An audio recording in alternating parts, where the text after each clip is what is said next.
Well, imposter syndrome can feel debilitating for some people. They may feel suffocated under the negative thinking and self-doubt. Yeah, but instead of suffering, you may be able to use it to your advantage. Psychotherapist Dr. Robi Ludwig is here to explain how imposter syndrome can actually help you succeed. Interesting. Welcome back to the show. Thank you. Thank you for having me. So some people might not know what imposter syndrome is. What is it? So 70% of the population has it. So it's really, really common. And it's when a person feels fraudulent, that they got their success accidentally and they're battling with frequent self-doubt. So very, very common. And it can be a very good thing. I feel like a lot of people deal with this when their idols become their rivals. You know, the people they looked up in an industry, and now they're in that industry, and they're like comrades. So does it have anything to do with confidence, though?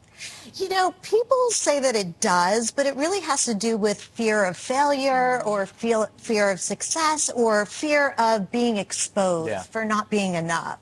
But where the good thing is that we really know too much about ourselves. So we're comparing every single thing that we know about ourselves to somebody else. And we can't see ourselves accurately because we can't be objective. So when we see ourselves as less than, we're not really believing how other people experience us. And you said it can be a good thing. I heard you say that. It can be a good thing because, yes, because it's pushing you out of your comfort zone. If we stay in our comfort zone, then we could feel comfortable and we could feel like the smartest person in the room. But if you are really ambitious, then you're going to find yourself uncomfortable in certain situations. But that means that you have an opportunity to grow. So if you feel that you're in one place and somebody asks you to do something you don't think you can do, it gives you an opportunity to be that person.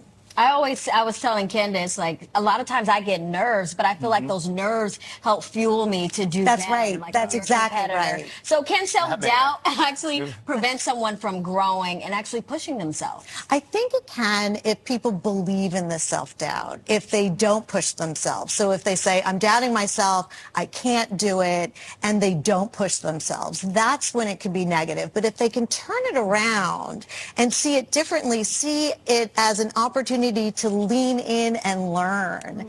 And it's not about failing, it's about being in an exciting opportunity that's a gift, really, if you can, you know, reevaluate how you experience it. Is there a racial component to it? I have so many friends who are in BIPOC community who were like, I'm being an imposter because we didn't have any trailblazers in certain fields. And so you feel like you're an imposter once you get into a certain situation. That's so Or you're interesting. the only one. Yeah, if you're the only.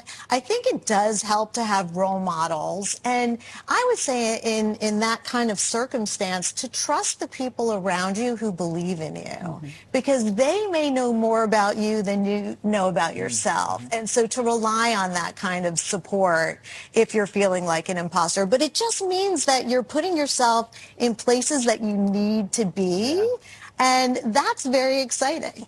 Look, if we get in a position where we feel like we don't belong, we're just going to call you Dr. Robi. You know what? I just always say yes, and I'm like, I'll figure it out later. All right. Well, Dr. Robi, thank you for joining us again. Thank you for having me. And for more mental health tips, you can follow Dr. Robi on Instagram. The information is right there on your screen, and we'll be right back.